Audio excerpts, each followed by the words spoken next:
сәлеметсіздер ме көрермендер, менің есімім Арғын. Мен Modern Teachers Academy жобасының 3-ші курс студентімін.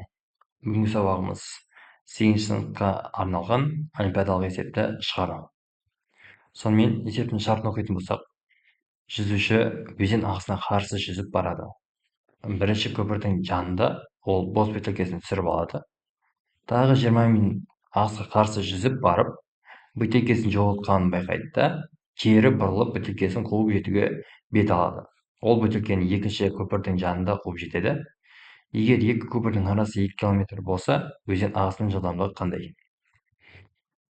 Енді есептің шартын оқығаннан кейін, ол есепті елестететін болсақ, бізде мынандай өзен берілген. Өзен ағысының бағыты төмен қарай дейтін болсақ, өзен төмен қарай ағып жатыр. Осы өзенге қарама-қарсы бағытта жүзуші жүзеді былай қарай. Енді какой-то бір мысалға мына жерінде ол өзінің бөтелкесін түсіріп алады. Және жүзуді жалғастыра береді байқамай. Солай 20 минут жүзеді.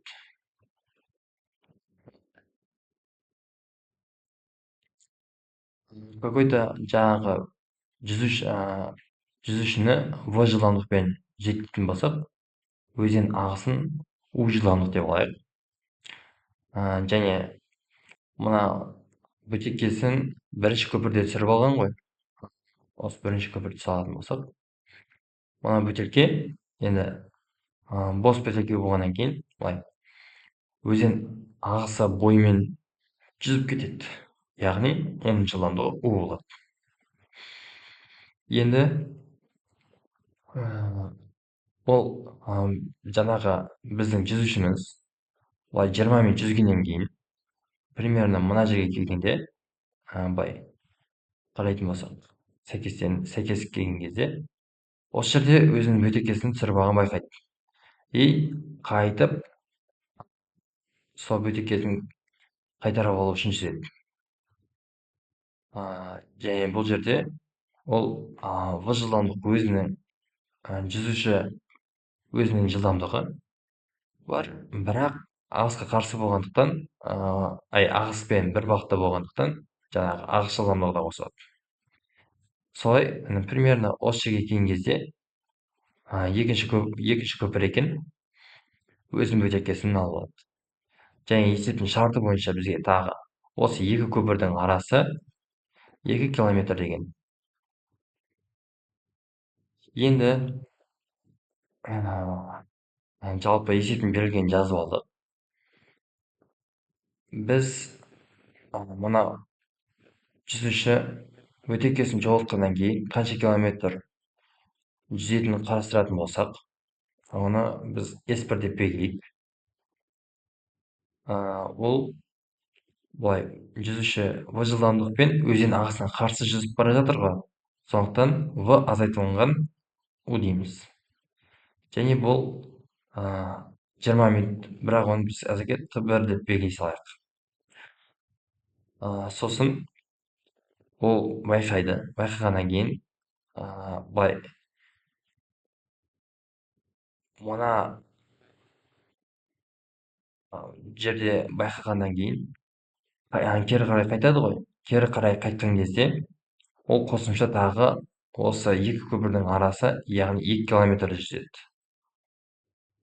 Сонда бізде толық жүзген қашықтығымыз жаңағы 2 километрді плюс осы S1-ді қосқанға тең. Бұны тағы біз қарастыратын болсақ, мынау жаңағы бөтелке осы бірінші көпірден кейін өзі жүзіп кетті ғой. Ол 2 километрді белгілі бір Т уақытта жүзді дейді. Оны үлкен Т әрпімен белгілейік. Т тең жаңағы 2 километр жүзген, және ағыс жылдамдығы болғандықтан 2 бөлінген O. Бұл бізде Т тең S бөлінген V формуласы. Осылай енді бізде жаңағы толық жүзуші жүзген қашықтықты біз тағы басқаша қалай анықтай аламыз? Ол жаңағы мына нүктеге жеткен кезде кері қарай қайтып жүзеді ғой. Соны пайдалансақ болады. Яғни бұл жерде v қосылынған ағыс жылдамдығы, жаңағы жүзушінің өз жылдамдығымен ағыс жылдамдығын қосамыз. Және бұны какой-то бір t2 уақытта жүрді дейтін болсақ, жүзді дейтін болсақ, сонда жүзуші барлығы қанша уақыт кетірген, оны үлкен Т әрпімен белгілесек, Т1 қосылынған Т2. Мынау жаңағындай байқамай бөтелкесін түсіріп алады да жоғары қарай жүзіп кетеді. Соған кетірген уақыты. Сосын Т2 дегеніміз мынау сол байқайды да кері қарай жүзеді.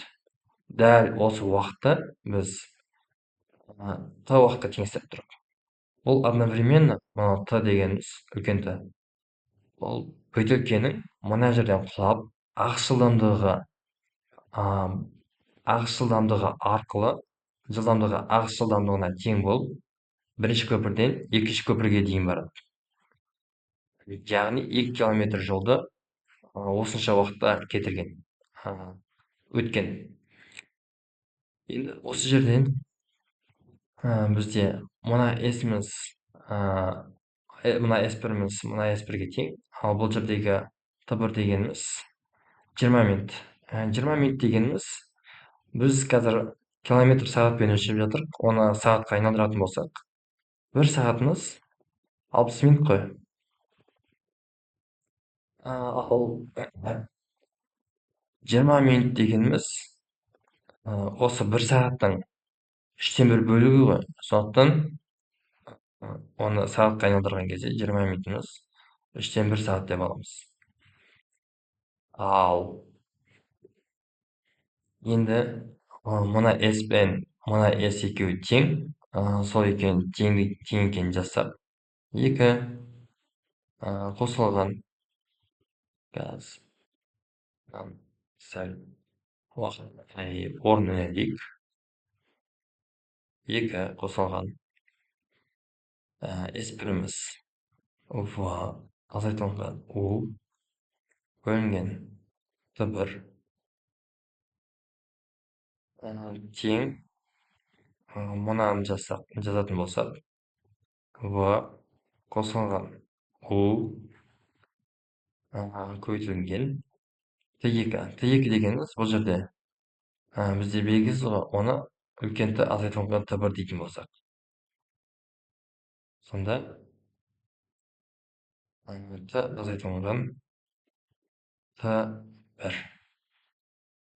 Бұл жерде бізде Т-мызда, Т1-мізда белгілі болғандықтан мен өшіріп бірден жаза салайын. 2 бөлінген U азайтылған Т1-міз бізде 3/1-ге тең. 3/1. Енді осы жерде бізде теңдеу құрылады. Мен мыналарды өшірейін.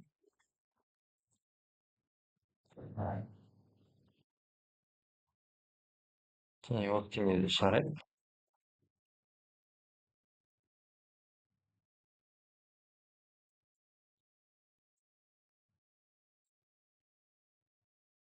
Жоғарыға жазып қойсам, 2 қосылынған V азайтылған U көбейтілген жаңағы Т1 дегенді 9 жазып жіберсек, 3/1 сағат тең V қосылынған U көбейтілген 2 бөлінген U минус 3/1. Мына жердегілерді өшіріп тастайын. Енді бізде бұл 2 қосылынған V азайтылған U бөлінген 3 жашан абзасы болады. Тең в қосылған у. Енді мына жерде ортақ бөлім берсек, біз мына 2-ге 3 удан береміз. 3-ге удан береміз. Мына жерде біз уға 3-тен берсек, 3-ге удан берсек, сонда 6 азайтылған у бөлінген 3 у жақша қалынады. Және мына 3 мен уды есептейтін болсақ, 6 у қосылған в у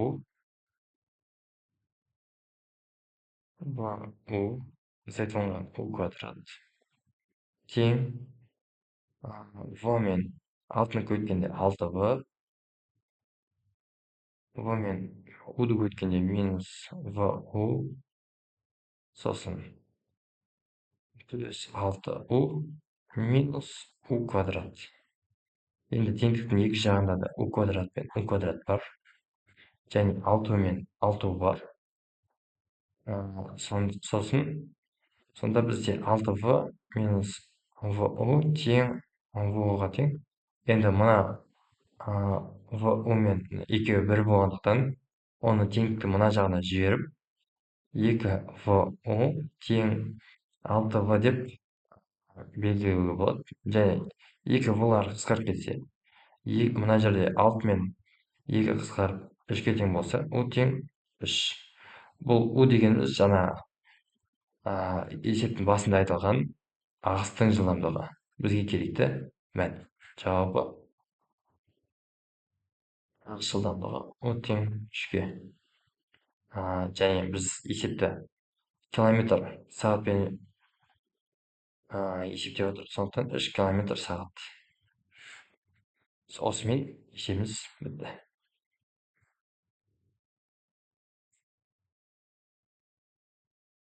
Қош сау болыңыздар.